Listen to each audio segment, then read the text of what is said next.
All right, let's get started. We'll be talking about spending again today and the various ways that different groups of people in society spend money. And the two groups we'll look at this morning are men and women, a favorite topic for many people.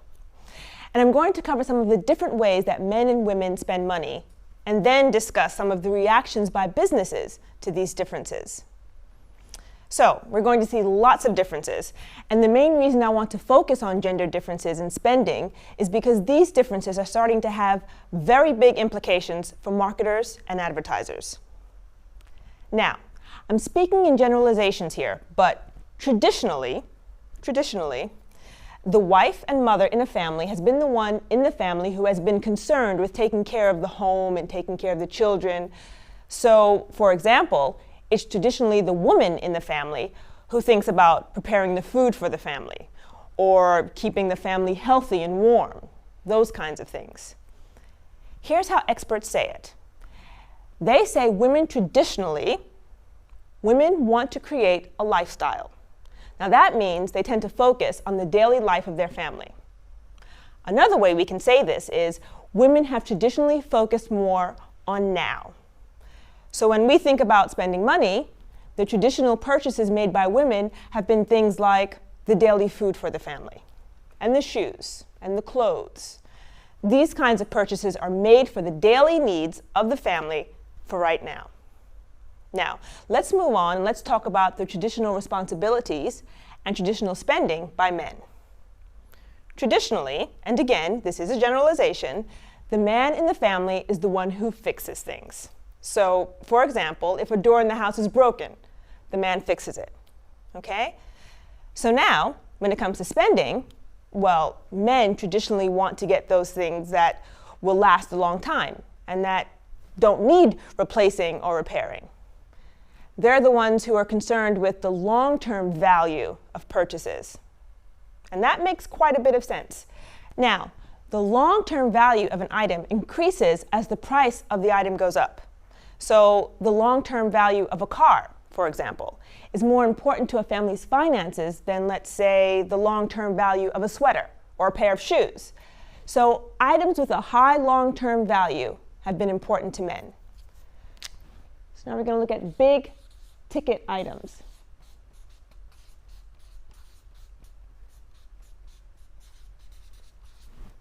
Okay? And we sometimes call these expensive items with long-term value the big ticket items. So big ticket items like cars, refrigerators, televisions, electronic equipment, they're the things that last a long time. They have a longer value, so because men usually made the decision about the big ticket items, the experts have traditionally considered men to be more focused on the future in their spending behavior. All right, so up to now, I've given you a picture of the traditional differences in the way men and women think about and spend money. So we have women now and men future. Okay? We said women think more about now and men think more about the future. Good. And up to now, you've seen that I've been using the word traditional and traditionally. Why? Because much of what I've said is changing. And change is right before our eyes. The traditional responsibilities in the family are changing. And as a result of these changes, we see many businesses that are now changing the way they market their products. Okay?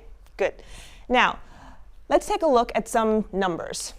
Today, 27% of all households in the United States are now headed by a single woman.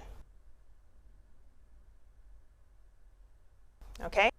That means that there's no man in the house in over a quarter of the homes in the United States. Let's think about that.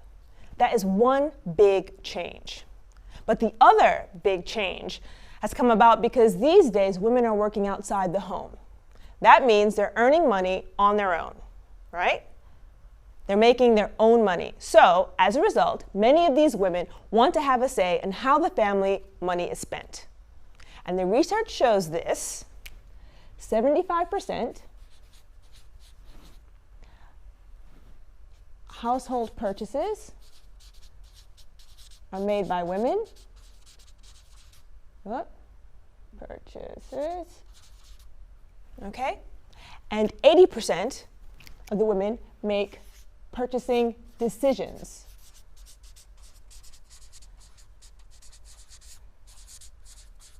Okay? So this is done by women.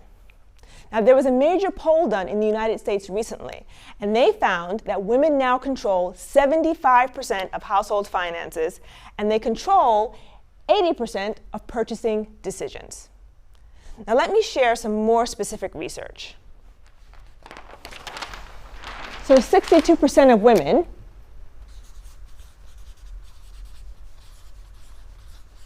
make the car purchases. All right?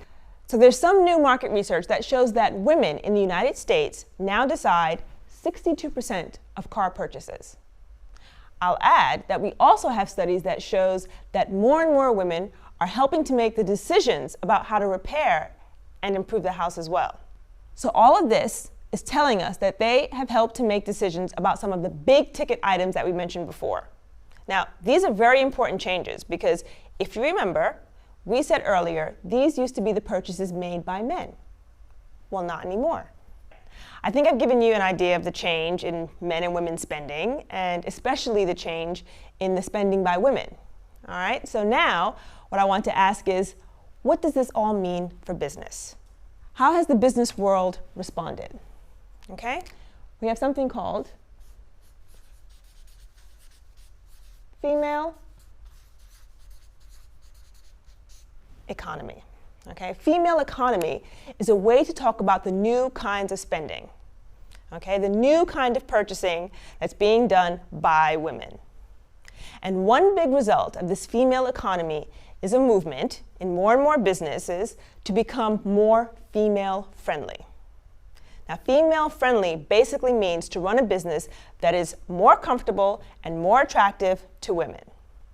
So, research shows that companies are discovering that women are making new kinds of purchases. They're buying products they didn't buy before, and companies are changing the way they market their products in order to try to appeal to their new consumers, women. All right, now I want to show you an excellent example of what I mean by female friendly. There's a car repair company that has shops all over the United States. It's called Jiffy Lube. Now remember, we said that women were starting to buy their own cars, okay? The people at Jiffy Lube wanted to be sure that women went to their company to have their cars fixed. So they made some changes in their business. To appeal to women, they built nice, comfortable waiting rooms with soft, comfortable chairs for their customers to use. Okay? They added magazines that women might like to read in the waiting room. And this is the interesting part. They taught their workers how to explain their car services clearly and carefully so that their new customers, women, could understand. To do all of this, they spent $8 million. Okay? And this is all to appeal to women. All right, I'm going to stop here for today. We've seen from these examples that the new female economy is something businesses are taking very seriously. And as you can imagine, there's a lot of money for businesses to make in this market. Now next time, I'll give you a few more case studies of female-friendly businesses.